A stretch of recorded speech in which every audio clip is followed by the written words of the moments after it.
The halls of Arkham Asylum whispered of madness long before I ever walked them. Tonight they felt different, heavier, as if the walls themselves had eyes.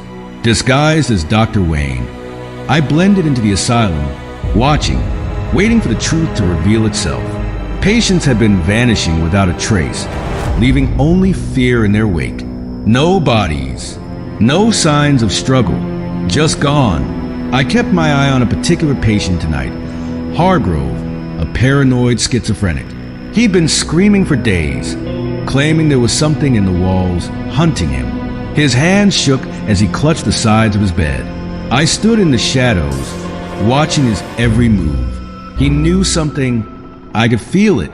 The lights flickered, just as they always did at Arkham. But this time, there was something more, a faint scratching sound creeping from the walls.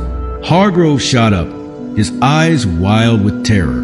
"It's coming!" he screamed, clawing at the air. I stepped closer, but before I could reach him, the room went pitch black.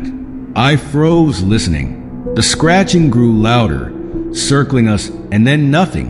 When the lights flickered back on, Hargrove was gone. No blood, no signs of struggle, just an empty bed and a silence so thick it felt like drowning. I searched every corner of the room. Nothing. There was no way out. No hidden doors, no windows.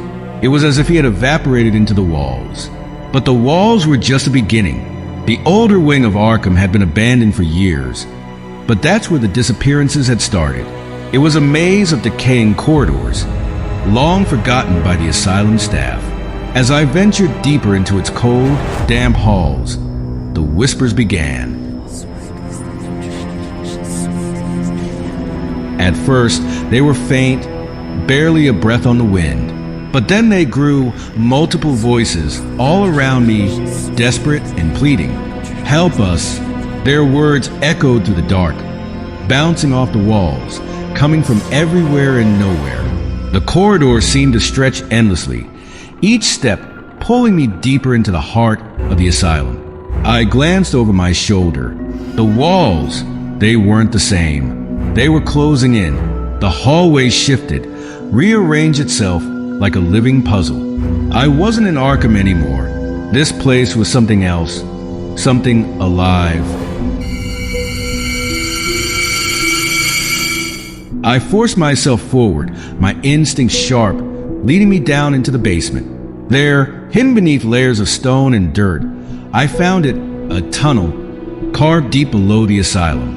The air was thick with mold and dampness, and the sound of dripping water echoed like a heartbeat. I followed the narrow path, the walls closing in, forcing me to crouch. And then I heard it, that laughter, Joker, the sound of it crawled under my skin. I reached the end of the tunnel and found a chamber. There they were, the vanished patients, strapped to old hospital beds, their eyes wide, drugged, but alive. Joker had been playing with all of us, using Arkham's forgotten tunnels to hide his victims, spreading fear through the asylum like a disease. I turned, but it was too late. The tunnel began to collapse. Joker's laughter echoed through the crumbling walls, sealing me in. The horror wasn't just in what he did. It was how he made me question everything. And in Arkham, the line between madness and reality was never clear.